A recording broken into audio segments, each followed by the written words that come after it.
તો કોંગ્રેસ ઉપાધ્યક્ષ રાહુલ ગાંધીની કાર પર થયેલા હુમલાને લઈને ગુજરાત કોંગ્રેસ આક્રમક બની છે। રાજ્યમાં ઠેર ઠેર કોંગ્રેસ દ્વારા વિરોધ પ્રદર્શન કરવામાં આવી રહ્યું છે। ત્યારે રાજકોટમાં રાહુલ ગાંધી પર થયેલા હુમલાનો કોંગ્રેસના કાર્યકરોએ વિરોધ કર્યો હતો।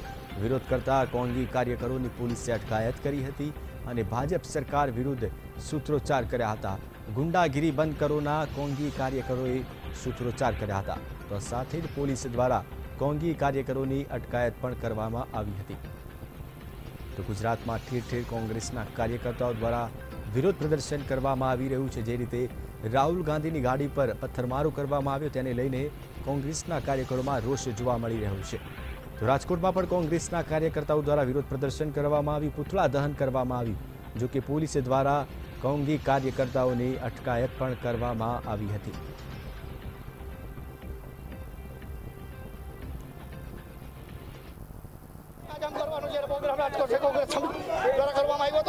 परंतु आज पोलीसनी तानाशाही અને ગુજરાત સરકારની તાનાશાહી સામે આજ રાજકોટ શહેર કોંગ્રેસ ઝૂકવાની નથી। જે વ્યક્તિ દેશના વડાપ્રધાનના પુત્ર જ્યારે ધાનેરાની અંદર લોકોની પરિસ્થિતિ જાણવા આવ્યા ત્યારે એની પર હુમલો કરવામાં આવતો હોય ત્યારે આવા પ્રોગ્રામ કરવા પડશે। રાજકોટ કોંગ્રેસ, યુથ કોંગ્રેસ, NSUI અને મોટી કોંગ્રેસ દ્વારા આજે અમે વિરોધ પ્રદર્શન કરતા હતા ત્યારે ભાજપ અમારાથી ડરે છે એટલે પોલીસને આગળ કરે છે। આવનારા દિવસોમાં પ્રજાનો જવાબ આપશે અને આજે અમે એક વિરોધ પ્રદર્શન કરી ત્યારે પોલીસને આગળ કરીને અમારી પર લાઠીચાર્જ ને એવું કરવામાં આવે છે। તો આને પ્રજાને અપીલ છે કે તમે આમાં આગળ વધો અને આ પ્રજા ભાજપને દેખાડો। કોંગ્રેસ ઉપાધ્યક્ષ રાહુલ ગાંધી ગઈકાલે જ્યારે બનાસકાંઠાના પૂર પીડિતોની મુલાકાતે આવ્યા હતા ત્યારે તેમની ગાડી પર પથ્થરમારો કરવામાં આવ્યો હતો। જે ઘટના બાદ કોંગ્રેસના કાર્યકરો દ્વારા આજે ઠેર ઠેર વિરોધ પ્રદર્શન કરવામાં આવી રહ્યું છે। અમદાવાદ, રાજકોટમાં કોંગ્રેસના કાર્યકરો રસ્તા પર ઉતરી આવ્યા હતા। અમદાવાદમાં સ્ટેડિયમ સર્કલ પાસે વિરોધ પ્રદર્શન કરવામાં આવ્યું હતું। તો રાજકોટમાં કોંગ્રેસના કાર્યકરોની અટકાયત કરવામાં આવી હતી। આ સાથે ધાનેરામાં પણ કોંગ્રેસના કાર્યકરોના ધરણા યથાવત છે।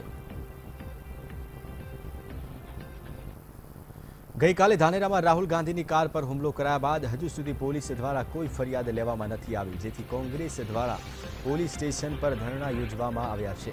ગઈકાલે સાંજથી અર્જુન મોઢવાડિયા સહિત કોંગ્રેસના કાર્યકરો પોલીસ સ્ટેશનની બહાર બેઠા છે અને જ્યાં સુધી ફરિયાદ નહીં નોંધવામાં આવે ત્યાં સુધી ધરણા યથાવત રાખવામાં આવશે તેવું જણાવવામાં આવ્યું હતું।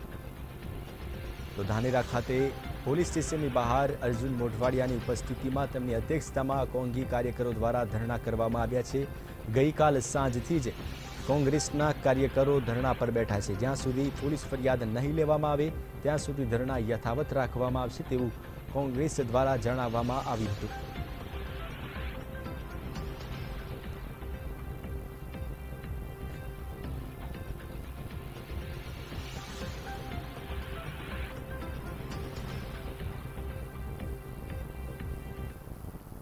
ગાડી આગળ ગઈ એટલે ભાજપના એક કાર્યકર્તાએ, બીજા કાર્યકર્તાઓ પણ હાજર હતા, એને મોટો પથ્થર રાહુલજીને માથાનું નિશાન લઈ અને મારવામાં આવ્યો। સદનસીબે ગાડી મૂવ કરતી હતી એટલે રાહુલજીને લાગવાને બદલે પાછલે જે રાહુલજીની પાછળનો જે દરવાજો હતો, દરવાજાનો ગ્લાસ તોડી અને એસપીજીને વાગ્યો। આ હજારો લોકોની વચ્ચે, સેંકડો પોલીસની વચ્ચે, ડીએસપીની હાજરીમાં ઘટના બની, છતાં આ રાહુલજીને મારી નાખવાની કોશિશનો ગુનો હતો, પણ એ ગુના હેઠળ અમારી ફરિયાદ ન લેવાની। પોલીસ અધિકારીએ કીધું કે અમે જાતે ફરિયાદી બનવાના છીએ। જાતે ફરિયાદી બન્યા તો એમાં એવું થયું કે 100 રૂપિયાનો ગ્લાસ તૂટ્યો છે, આવી ફરિયાદ લેવામાં આવી અને એના પછી આજે એ લોકોની કોઈની ધરપકડ કરવામાં આવી નથી। તો આ તરફ ભુજમાં પણ કોંગ્રેસના કાર્યકરો દ્વારા દેખાવો કરવામાં આવી રહ્યા છે। કચ્છ કોંગ્રેસ જિલ્લા કાર્યકરોએ બસ રોકીને ચક્કાજામ કર્યો હતો। રાહુલ ગાંધી પર થયેલા પથ્થરમારાને લઈને કોંગ્રેસના કાર્યકરોમાં રોષ જોવા મળી રહ્યો છે અને તે રોષ હવે રસ્તા પર આવીને ઉતારી રહ્યા છે। તો ભુજમાં પણ કોંગ્રેસના કાર્યકર્તાઓ દ્વારા વિરોધ પ્રદર્શન કરવામાં આવી રહ્યું છે। તો આ સાથે જ કેટલાક કાર્યકરોએ સરકારી બસને રોકવાનો પ્રયાસ કર્યો હતો। સમગ્ર ગુજરાતમાં રાહુલ ગાંધી પર જે રીતે પથ્થરમારો કરવામાં આવ્યો જેને લઈને વિરોધ કરવામાં આવી રહ્યો છે, તો ભુજમાં પણ કોંગ્રેસના કાર્યકર્તાઓમાં રોષ જોવા મળી રહ્યો છે। મોટી સંખ્યામાં કોંગ્રેસના કાર્યકર્તાઓ રસ્તા પર ઉતરી આવ્યા હતા અને સરકારી બસને રોકી હતી। તો સ્થાનિક લોકોએ પણ ક્યાંક ને ક્યાંક હાલાકીનો સામનો કર્યો હતો. તો બીજી તરફ કોંગ્રેસના કાર્યકર્તાઓએ સરકારી બસને રોકી હતી.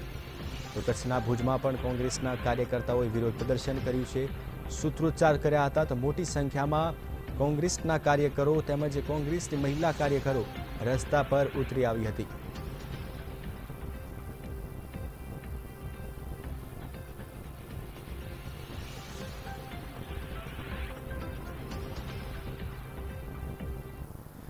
બનાસકાંઠામાં રાહુલ ગાંધી પર થયેલા હુમલાનો વિરોધ ગુજરાતમાં ઠેર ઠેર કરવામાં આવી રહ્યો છે. ત્યારે મોરબી જિલ્લા કોંગ્રેસ સમિતિ સંયુક્ત ઉપક્રમે વિરોધ પ્રદર્શન સાથે પુતળા દહનનો કાર્યક્રમ યોજાયો હતો.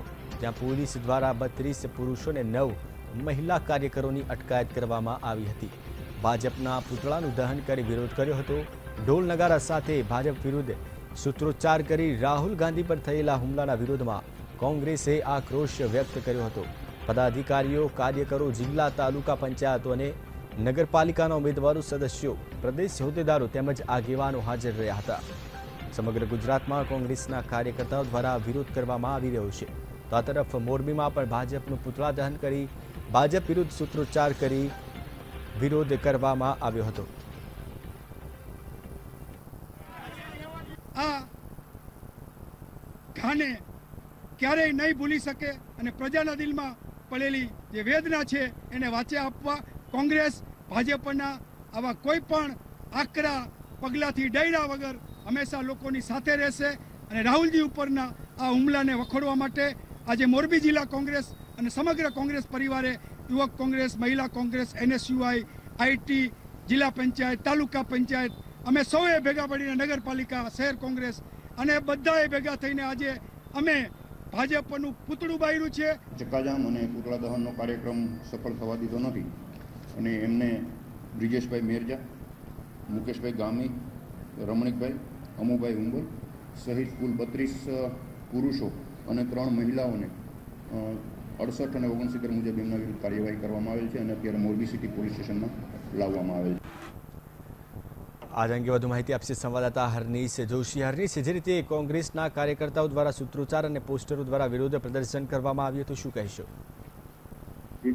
ખાસ કરીને જોવા જઈએ તો ગઈકાલે બનાસકાંઠામાં રાહુલ ગાંધી ઉપર થયેલા હુમલાના વિરોધમાં આજે મોરબીના કોંગ્રેસ દ્વારા નહેરુ ગેટ ચોકમાં ભાજપનું પુતળા દહન કરી લોકશાહીના ચિરહરણ સામે ઘટનાનો વિરોધ કર્યો હતો.